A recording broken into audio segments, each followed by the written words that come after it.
Hey everyone, welcome back to the channel. Welcome back to another video. If you guys are new here, hit that subscribe button and consider liking this video. Also check out my ECS and Amazon affiliate link down below. Now, a couple videos ago, I made a video saying my radio fried my e46. A lot of you guys wanted to see an update video about what was going on with the radio. So Avin sent me a new radio out. I'm gonna show it to you guys in a second. I'm gonna install it and see what happens. I think it was a faulty radio over time. And I'm gonna tell you why I think my radio went bad. So let me show you the new radio. It is a little different than my old one. So I already started ripping everything out, and check this out, guys. This is really cool and didn't have it on my old radio. It has its own connector right here on the harness for iBus. So my iBus adapter can plug right into here. Unfortunately, I do have to cut mine because mine is a little different. The iBus adapter they sell is different than mine, but I should be able to get it working. Mine only has, as you can see right here, 3 pins. I'm just gonna chop it off somewhere and solder it on here, and then that will work and it will be much better than the solution I have. But the other couple things that I want to note is this radio right here, let me pull it out, is running Android 10. My old one was not running Android 10. It also supports 3 USB ports now, and check this out. It even has an HDMI port on the back right there. So I'm going to install it and we're gonna see what happens. I'm first gonna go solder on that new connection and let's see what happens. Let's see if it blows a fuse or if it works.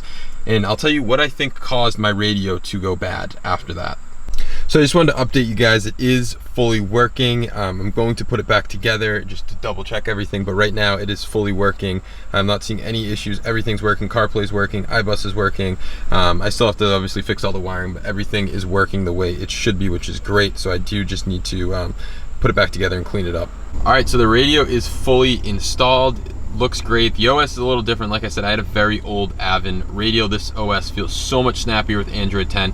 Really like the little upgraded features that Avin added to this radio because I had a really old version of the radio. But guys, this is sweet. I really like it. Super quick.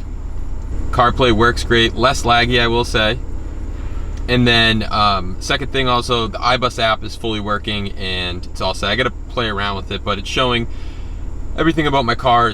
Everything's in kilometers. I have to go back and change that. It's in Celsius and stuff like that. I gotta go back and change that, but it is working. PDC was working when I activated it, stuff like that. So that's fully working. Everything's all set, good to go.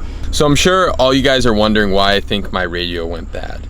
And I'll tell you why. So to backtrack the story, as many of you guys know, I did do my clutch on my car and my exhaust was welded together where the headers connect to the actual exhaust system. So I cut it and I had a very big exhaust leak.